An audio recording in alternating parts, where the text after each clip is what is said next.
So you are going to have power struggles with your strong-willed child, no matter the age. You just are. But so often we inadvertently make them worse by fighting them. It's like we're trying to win as if it's a competition. I'll just tell you this. If I could bet on the battles in your home, oh, I would put $100 on your strong-willed child every day of the week. And if you want to do most dads against a strong-willed child, I'll put $1,000 because I will win more than I will lose because these kids have an iron will. They don't care about consequences. They have to touch the hot stove. Sometimes they simply like the brain stimulation and the challenge that comes with it, and we bite off on it. Look, I believe we create more power struggles than our kids do. There's no blame, there's no guilt. We don't do that. It's just true, right? It's our own control issues. It's our own anxiety as a parent, right? Of wanting to make everything just right and do it the right way, right? And so we create these power struggles like we're trying to win, like we're trying to convince our kids that we are right. I want to free you from that struggle. So in this podcast, I'm going to give you examples for little kids like ages 2 to 22. So that's what we're going to talk about on this episode of the Calm Parenting Podcast. Couple things top of mind. Thank you to those of you that take the time to write and to say nice things. It's appreciated, very much so, right? It's a nice thing to hear, and when it's specific about how it helps you or what you like about the podcast, that's really helpful, and I do appreciate it. The other thing is I appreciate those of you who email us, because I always say, hey, email our son Casey, Casey at celebratecalm.com. Tell us about your kids, ages of the kids, what you're struggling with. And we get together as a family, we talk about it, then we reply personally. And I do appreciate you emailing because that takes some vulnerability. Do you know how hard that is? Well, you do because you're listening to this. For someone, maybe parents who have been judged by everybody else, and you're like, I don't know if I should write or not, right? Like, what if he's going to be like, you know what, you're just a terrible parent. That's why your kids are working, doing this, right? Or what if you've probably gotten the response before, well, you just need to discipline this child. And you're like, really? I never thought of being consistent and following through. You've done all those things. So we're not going to shame you. We know this is really hard. I will challenge you because I like to be challenged, right? And that frees us, it liberates us from things. But we do appreciate you reaching out to us. So here's what I want to get into on this one, right? Because as the school year is underway, you've got more stress. Everybody's on edge. There's tension. So there are meltdowns from everybody, not from age 2 to 22, but age 2 to 52, right? Because you and your spouse are probably having your own meltdowns. So a few key points, key principles. No drama when you discipline. Don't create all the drama. There's no need for it, right? We escalate. We're like, I can't believe that you would do that. How many times do I have to tell you? When I was a kid, that's your issue. So stop the drama. It doesn't help. It escalates. And when you look at, if you listen to, we've got a program called Discipline That Works When Consequences Don't. And one of the key things you'll hear us say on there is fewer words. I want fewer words. The more words you use, the less valuable they become. And the more you talk, the more kids get upset. And the more you talk, the more you get upset. And then the more information it gives your kids to negotiate and argue with you. It doesn't work. So, no drama. Look, you're simply going to do what you said you were going to do. Because, see, that says that I'm trustworthy. Me just talking a lot, threatening, talking about my childhood, that actually hurts my authority. It actually reduces the trustworthiness that I have. But when I just follow through and I just do what I was going to do and there's no emotion in it, and I'm not mad, I'm not angry, I'm not flustered, you can be inside, right? You should. Let me validate and normalize you. As a parent of a strong-willed child, you should be frustrated and flustered and concerned many hours a day. That's normal. You should feel that. But I don't want you to react out of that to your kids, right? Does that make sense? Like you are, I always say to men, like you're justified. You would be justified in lecturing and yelling and threatening. You're justified in doing that. But it doesn't work with these kids, and it actually works against you. Another principle. Stop trying to convince your kids that you're right. As modern day parents, we think we have this thing of like, well, if I just say the right thing, right, and I just do it, look, your kids are never going to say, Mom, I didn't want to do what you asked, but after you lectured me for 15 minutes and shared your wisdom, the light bulb went off and I realized you're right. I'll gladly do what you want me to do right away with a happy heart and a good attitude, right? That's never going to happen, right? Stop using guilt trips.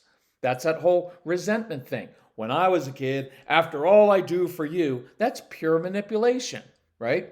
I've done so much for you, you owe me to do it the right way and do what I say. That's not right either.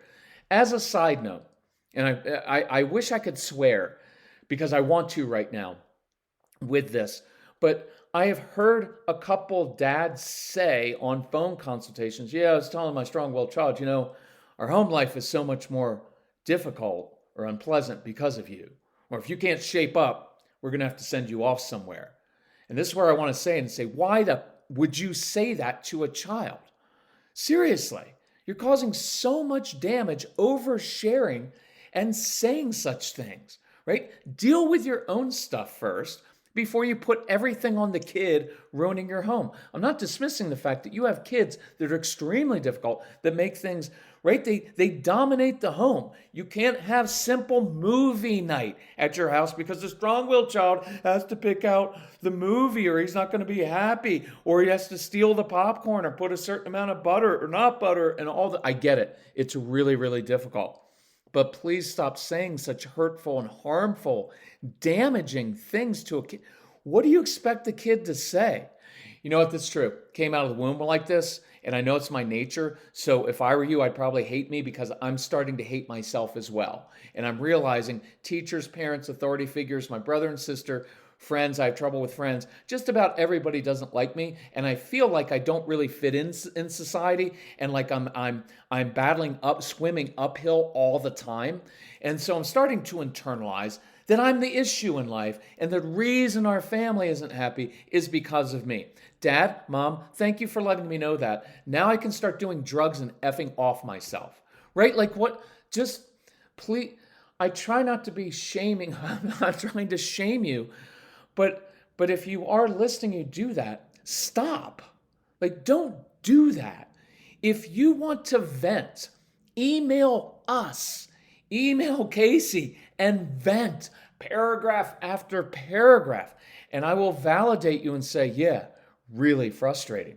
But don't take it out on a child when you yourself can't even control yourself enough not to say damaging things. Does that make sense? So I think I've made my point clear without using the F word that I wanted to use. Now, if you're offended by that, that's your choice. You're being easily offended. I wish sometimes I could say it because I want the intensity to get in of like, we got to stop doing some of those things. It's that, it's that, I haven't done this in a while. It's that if-then formulation, right? Well, if my kids wouldn't do X, I wouldn't have to go get so upset. Really? So now what you're saying is you're not in control of yourself. Your whole family life is dependent on what your child does. Well, if my kids would just behave, then I wouldn't have to do it. That's a terrible formulation in life. Well, if my spouse, you know what? Then just don't have relationships with another human being because that if-then thing doesn't work. Because your kids and your spouse and your boss and your coworkers and your friends and your mother and everybody you know is going to do things that irritate you. And you know what else? You're going to do things that irritate them. Welcome to being a human. So let me give you a few examples of what I was talking about. So your toddler's throwing a tantrum because you won't give her what she wants. Stop being shocked and dismayed, right? I can't believe that. Of course she is. Right? So here's a cool one. Just sit down. Literally just sit down in the middle of the tantrum. Because what you're communicating is your behavior doesn't determine or change my behavior. Your mood doesn't determine my mood. I'm in complete control of myself and you can trust me because of that. And whether you say this out loud or say it to yourself is up to you. Hey, I'm just observing. I can tell you really wanted those fruit snacks or whatever she wanted. I can tell you're really upset. I just want you to know this action, what you're doing now, isn't going to change my decision. But you're free to do it, right? There's something about changing your body posture and your tone that will change this more quickly than any words or consequence that you can give, right? You're free to do it. If you want to have a tantrum, go for it. And I used to partially joke, but it's also serious of like, hey, I want you to know this because we had 1,500 kids come in my home and they all had tantrums. Why? Because that's the quickest, easy way to manipulate someone and wear them down so that you end up giving them what they want. It's a very smart thing to do as a kid. You won't give me what I want. I'm going to make your life so unpleasant, especially out in public, and I'm going to embarrass you at church, at the grocery store, so you just give in and give me what I want. That's a very bright thing to do. So if you give into that, right, now you're just encouraging more of it. But I don't need to shame. I don't need to lecture. I just need to let them know, like, you do this all day long. I've got 2 rules in my home. Okay? One, we do everything with excellence.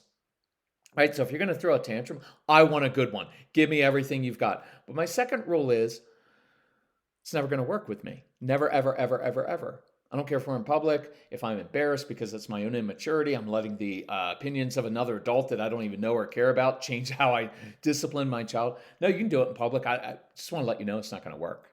See how there's no drama in that. That's stop creating the power struggle. There's no power struggle. Your child's having a tantrum. When you engage and try to make the child stop having the tantrum, you have now created the power struggle. If the child's just doing it, there's no power struggle. It's just your child behaving that way. And you're staying above that and saying, with your body posture, with your tone, this isn't going to work. And so that's why we always say, like, I get this all the time. What's the consequence? Well, my child's throwing a tantrum. What's the consequence? The consequence, well, one is, why do you need to give a consequence for a perfectly natural, normal thing that we do all the time? Right? It's not going to change the tantrum. You throw mini tantrums when things don't go your way, don't you? Right? What about all the passive-aggressive comments and thoughts, and built-up resentments you have toward your spouse? Right? That you share with your friends. Right? What about how you get upset when your kids don't do what you ask? Those are all normal reactions to things not going your way. So the real consequence for a child throwing a tantrum is not giving them what they want.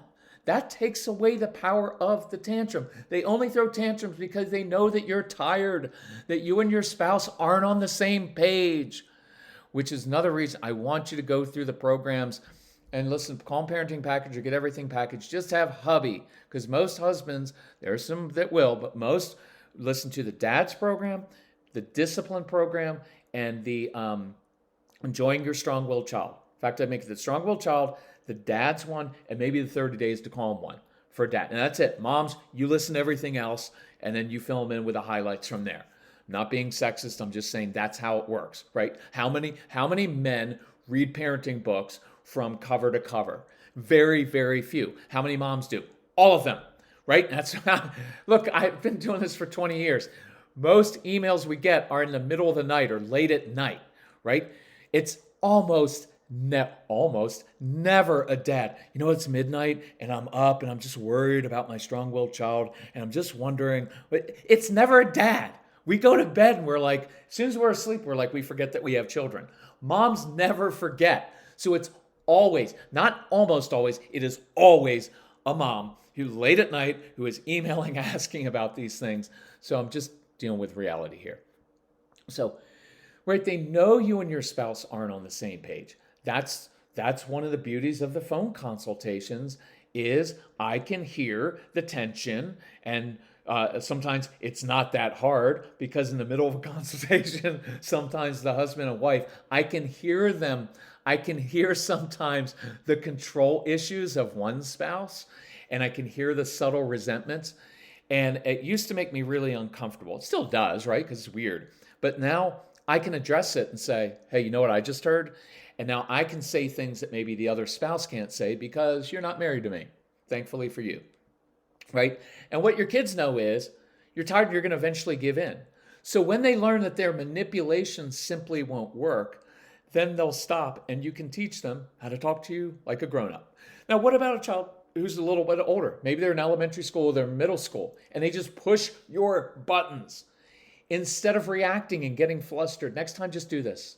And I really mean this. Try it this week. Just smile. Smile. And you can either say this or think this within yourself. You know what? You're so smart. You know that bothers me and triggers me. And in the past, I've reacted or given in. So I apologize. Why? Because that's honesty and it's a modeling for your kids. I apologize for sending the message that your behavior controls my behavior and that your mood determines my mood. I apologize for reacting to things that you say and allowing you to push my buttons. That's my issue. I just want you to know it's not going to work anymore, even if you continually hound me or even if you scream in public. Plus, I know that you're too grown up for that. So if you want to talk to me like an adult, I'm game. I bet we could problem solve together. Otherwise, you'll just get the opposite of what you want. And you can hear about that in some of the programs. We have an opposites rule. It's very, very effective. So look, there's no drama. Do what you said you were going to do. You lead your child to a different response by first changing yours. Let me repeat it. You're going to lead your child to a different response by first changing yours. See, we follow our kids. They act out, they speak back, talk back, they push our buttons, and then we react. Who's leading then? Your child's leading and you're reacting. And I want to start leading the child, but I can do it without, look, again, there's no power struggle if you don't join in the struggle. That teenage child, of course they're going to say, so let me go through that. Let's do a common teen one from a really great mom. So mom told me we're doing the phone consultations mentoring program. And she emailed me. She's like, well, my teenage daughter changed her computer and her phone passwords so I can't see what she's been doing online. And she said, we've been getting along better, but this is a breach of our agreement. And so my advice was, well, keep having good connection time. It's awesome. Your daughter breached the contract, as could be and should be expected of a teenager who is trying to get away with things that you won't approve of. This is not anything new, right? This is the age-old dance between a teenager looking for independence, trying to skirt their way around things, and the parents whose job is to keep them safe. This is an age-old dance. It's nothing new, right? So I'm not shocked by this. It doesn't mean that you let her get away with it, right? We don't say, oh, honey, I know it's normal for a teenager. Just go ahead and do whatever you want. No. And I'm not saying to a 4-year-old, you know what? It's perfectly normal for you to have a big tantrum and throw yourself on the floor. You know what? Just take whatever you want. I'm not saying that at all. You don't get away with it. It just means you tell her you're having a wonderful time with her, enjoying it. Oh, but by the way, and I say this in passing, by 6 o'clock tonight, just need to passwords reset. No drama, no going in. You know what? We had a contract and that you've breached it, and that's one more reason. Now I can't trust you. And if you don't change them back, da da da da da, too much drama. No need for the drama. There's no lecture, there's no reasoning, no convincing, no drama, no disappointment. Just a reminder in passing. Hey, just want to remind you by 6 o'clock tonight, doesn't need to be reset. Don't let it faze you. Don't create something more than it is. It's just that normal thing. I want independence and freedom as a teenager. I don't want my stupid parents watching over me, right? And you need to protect your teens from themselves. A little bit of more advice. Go slowly with it. You don't have to engage right away. I can't believe that you would breach our contract. We need to talk about this right away. No, I mention it and then I give her some space, right? That's why I like saying it in passing. Hey, just want to remind you, by 6 o'clock, passwords need to be reset. And then I walk away. And so I give her some space. Because you know why? Because here's how she's going to respond, right? So impossible. I don't know why. None of my friends have to have passwords. Of course they're going to do that. It would freak me out if your daughter was like, Mom, you know what? I realized that changing my passwords was a breach of our agreement. But even worse, it's a breach of trust. And I value the trust that we've built between us. If your daughter said that, I'd be like, you need to worry. She's up to something, right? That's why you can smile at some of these things. Oh, You guys are I just wish I didn't have parents like this, right? I can't believe that you would say that. We have sacrificed for years. Well, maybe you sacrificed too much, and that's your issue because you chose to do that. But just let me be a little tough on you. Just because you chose to, whatever it is, whether you indulged or sacrificed too much, and you sacrificed your whole life for your child, they didn't do that. You did that, and you chose that. And so you relinquish the right to guilt trip your child just because you made certain decisions. You can't lay that at their feet right now. True? So, none of that is necessary. Smile inside. Of course, she's going to not be happy. But it doesn't have to be resolved right now. It doesn't have to be done right now. It can be done by 6 o'clock tonight, but it doesn't have to be done right now. It can be resolved an hour later, maybe tonight, right? But this is a non-negotiable. Those passwords have to be there. Otherwise, guess what happens? Eventually, router in the home gets turned off, phone service gets turned off. No problem at all calling Verizon. Hey, you know that line ending in 7907? Yeah, that one, we don't need service for that anymore. There's nothing mean about that. There's nothing hard. I'm just letting the child know at 6 o'clock or this gets shut down. Go very low key. Let the child know what the end game is and give them time to humble themselves and adjust to your reality. One of the mistakes we make as parents is we're like teenagers ourselves. Like everything has to be done right now. No, it doesn't. Okay? And so we get so hyper. I can't believe that they would do this. We need to have a talk about this right now. Why? When everybody's upset and they're all defensive, like, does that work out? No, read the moment. Read the moment. These kids are slower processors, are they not? They're slower processors. It takes some time. They tend to have anxiety. It takes some time to process. So now all of a sudden in their minds, it's like, oh, mom figured it out. I changed the passwords. Oh, crap. And if you jump down your child's throat right then, what are you going to get? Purely defensive response. But if you give it a little time, you let her know, I know it, it's got to be done by 6, and then you walk away, it gives them time to adjust to your reality. Look, in all of these situations, you address the real issue. You didn't give the tantrum, you didn't give the toddler the fruit snacks, right? You didn't just allow your child to keep their computer without the password. You didn't bite on the whole power struggle thing. You just did it steadily, without drama or shame or lectures or convincing or creating even more struggles. So let me close with this. They tried to create a power struggle. But if you don't bite, there's no power struggle. It's just them behaving a certain way, you not reacting, and you just letting them know. Here's a great phrase you'll hear in our programs. I can't always control or tell you what you're going to do, but I can always tell you what I'm going to do. You don't have to change these passwords back. I'm just letting you know if that doesn't happen by 6, then the router's cut off or Verizon gets called, right? You don't have to play into that struggle. The child throwing the tantrum, I'm not entering into that. I'm the grown-up. I lead them. So this week, you're going to have lots of opportunities to practice this. I will make a guess that within an hour of listening to this podcast, you will probably have some kind of power struggle come up. And I don't want you to join in. And that's how you win the power struggle without struggling. All right, moms and dads, you're good moms and dads. You know why? You're listening to a podcast for parenting. I appreciate you sharing it. If you need help with anything, let us know. I'd encourage you, go through the Calm Parenting package or the Get Everything package, especially if you've got an older child. The Get Everything includes the No BS program. Really, really practical steps to rebuild the relationship, rebuild yourself, rebuild your marriage even. And if you're not married, rebuild yourself inside so when you start dating again, you don't keep choosing a controlling guy or redoing your own patterns that you've done with everybody else, like getting walked on by every single person you ever dated and then married and all of your friends, right? Break those generational patterns. If we can help you with that, we'd love to. But we appreciate how hard you're working, and if we can help, let us know. Love you all. Bye-bye.